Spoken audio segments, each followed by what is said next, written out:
Icon builds homes using additive construction, better known as 3D printed construction.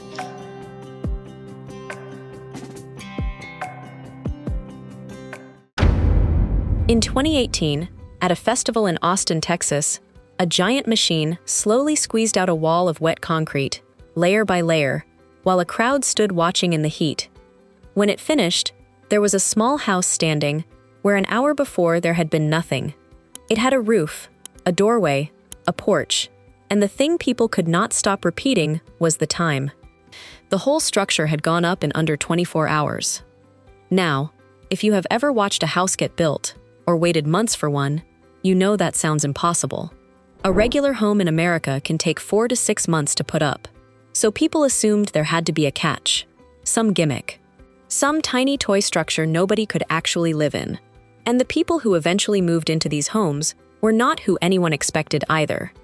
Because 2 years later, 6 of these homes were finished on the edge of Austin, and the folks moving into them were not investors or tech millionaires.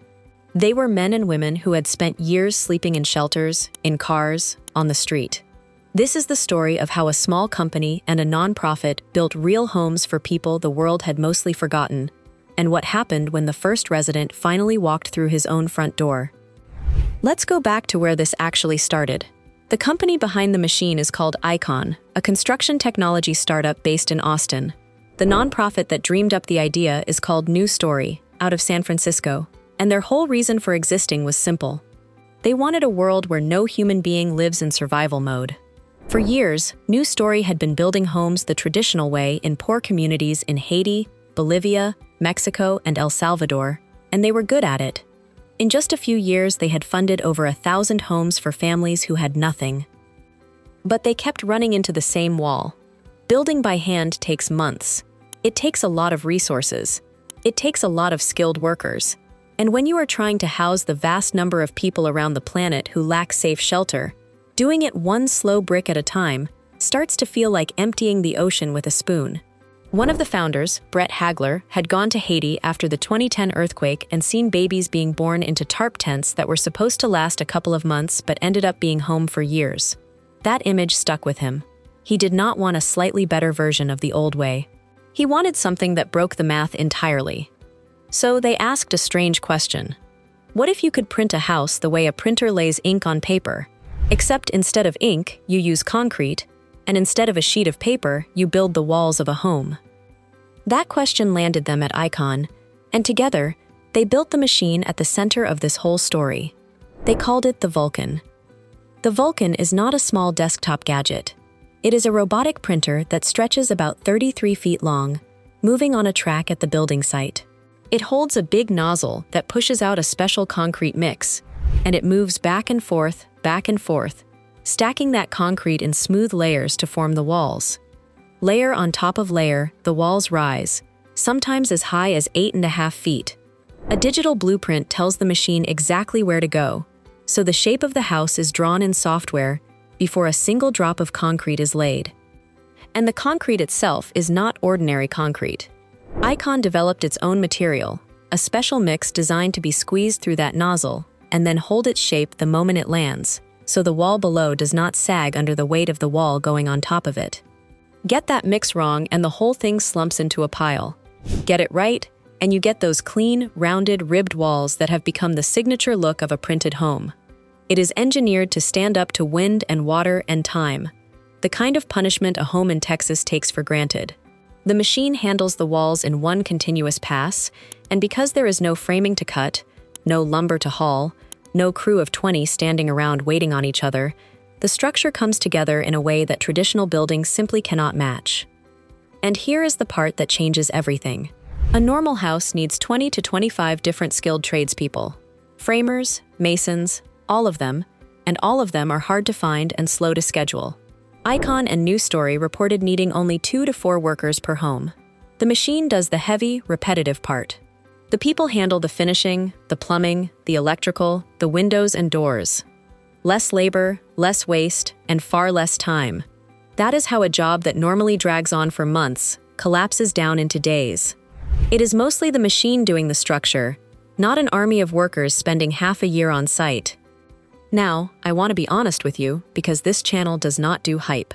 What the machine prints is the concrete shell. Once you add everything a real home needs to be livable, there is still work left to do by hand. But even with all of that, you are talking about a fraction of the time it takes to build the old way. And when the company looked ahead, they believed they could push the printing time down even further, toward a matter of hours. That was the dream on the table in Austin. But a demonstration at a festival is one thing. A house someone can legally live in, sleep in, grow old in, that is something else. And that is exactly the challenge they took on next. Because it is easy to print a shape and call it a house. Because it is easy to print a shape and call it a house, it is much harder to build something that passes inspection, that holds up to code, that a city will actually approve for a human being to occupy. Plenty of people online had made little concrete boxes. Almost none of them were legal to live in. So when Icon and New Story built the first permitted, habitable 3D printed home in America, that word, permitted, was the whole point. It meant this was not a stunt. It meant somebody could move in and stay. Think about what that word actually carries. A building permit means an inspector came out and signed off. It means the walls meet the same safety standards a traditional home has to meet. It means the electrical is up to code, the plumbing is up to code, the structure will not come down in a storm. Cities do not hand that out lightly, and they had never handed it out for a home built by a machine like this before.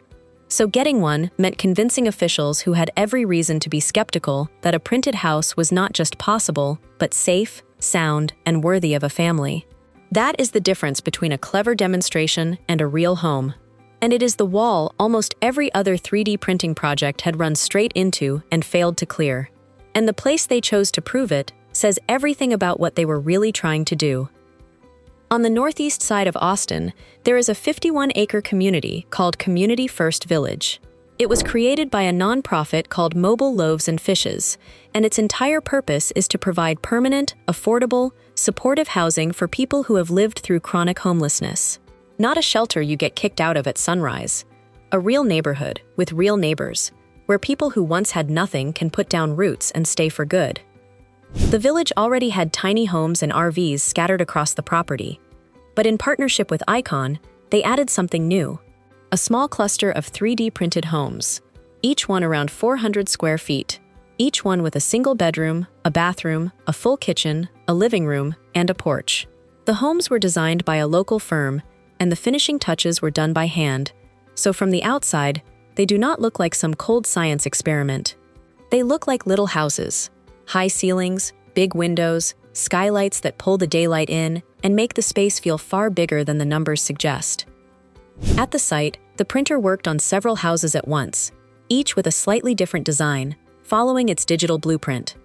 And the founder of Mobile Loaves and Fishes put it in a way that stuck with a lot of people.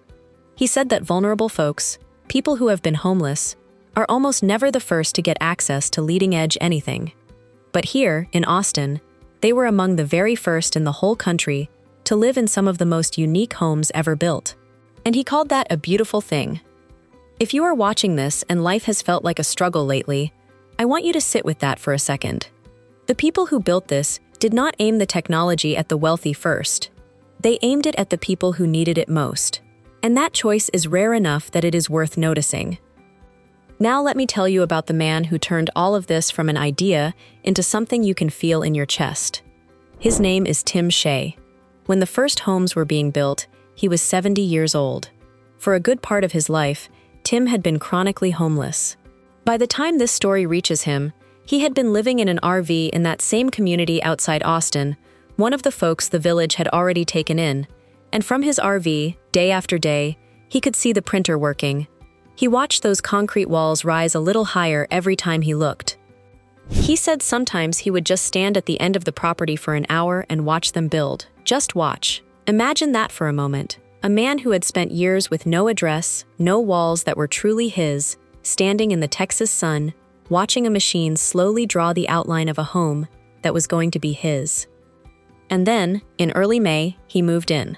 Tim Shea became one of the very first people in America to live in a permitted 3D printed home. He moved in for free, in a community built around people just like him. When a reporter asked him about it, he did not talk about the technology or the numbers. He talked about how it felt. He said the house was phenomenally beautiful, that the way it wrapped around him gave him a feeling of security. He said, in plain words, that the home had saved his life. The high ceilings, the tall windows, the skylights, they made his 400 square feet feel like something grand.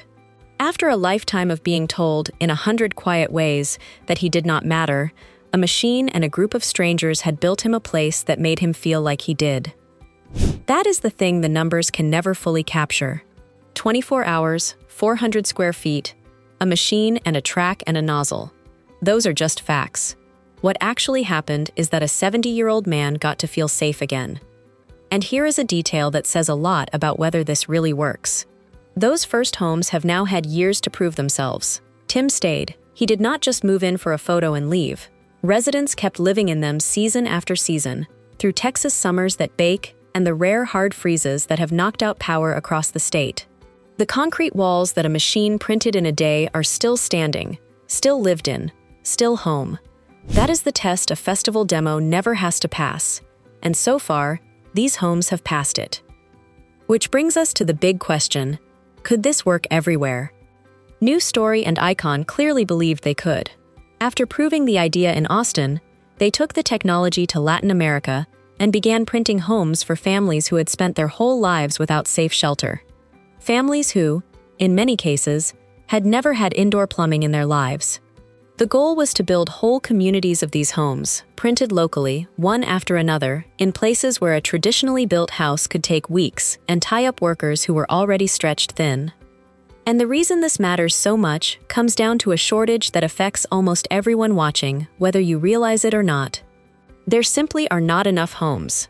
Experts have pointed out that even if every builder in America worked flat out at full capacity, we still would not be building fast enough to replace the houses falling apart with age, let alone keep up with all the people who need somewhere to live.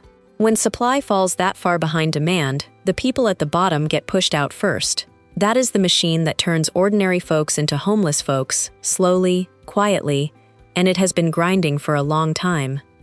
And it does not only push out the people you might picture, it reaches the retired couple whose fixed income no longer stretches far enough.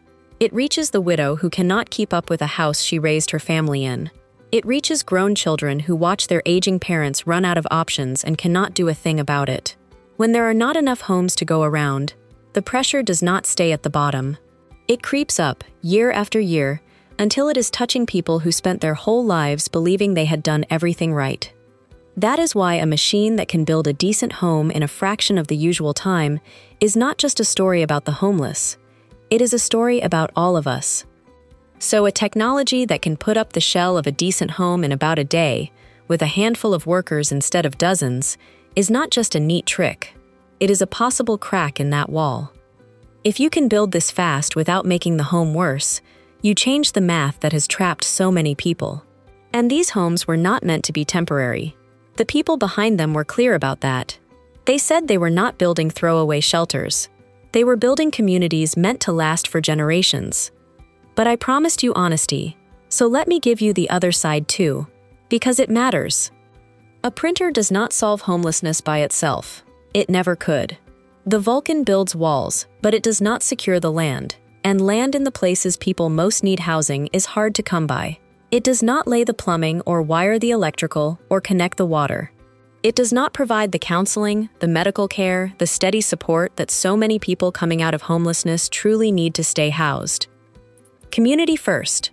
Village worked not because of a machine, but because it wrapped those homes inside a whole system of support and dignity. The printer was one tool in a much bigger effort. And there are real questions still being worked out. How cities update their rules to allow more of these homes. Whether the technology can scale the way everyone hopes, once you factor in the land and the labor the machine cannot replace. This is not a finished miracle. It is a beginning. A promising, imperfect, deeply human beginning. But here is what I keep coming back to. For most of modern history, the way we build homes barely changed. Someone once joked that the last big innovation in construction was the nail gun. And while the industry stood still, the number of people without safe shelter kept climbing, in the United States and around the world. It was easy to feel like nothing would ever move. Then a small company in Texas and a nonprofit that refused to accept the old math pointed a giant printer at the ground and started building. And a 70-year-old man who had spent years with no place to call his own stood at the edge of a property, watched his own walls rise, and finally moved into a home that made him feel safe. That is what 24 hours and a giant printer really bought. Not just a house. A reminder that the problems we have been told are permanent, the ones we have been told to just accept, might not be so permanent after all. That someone, somewhere, is still willing to try something the rest of the world called crazy, right up until the moment it worked.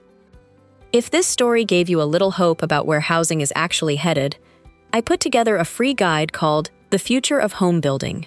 It breaks down where these printed home communities are being built right now, how the technology actually works step by step, and what it could mean for you, your kids, or someone you love who is struggling to find a place to call their own. There are a few things in there I honestly cannot get into on this channel, because platforms are strict about this kind of topic, and I would rather keep the video up than have it taken down. So I have written all of it down in that guide. It is free, and the link is in the description below. And if you want to see the other quiet technologies that are starting to change how ordinary people live, the ones nobody is really talking about yet, the video on screen right now is the perfect place to go next. Take care of yourself out there. You matter more than the world has probably told you.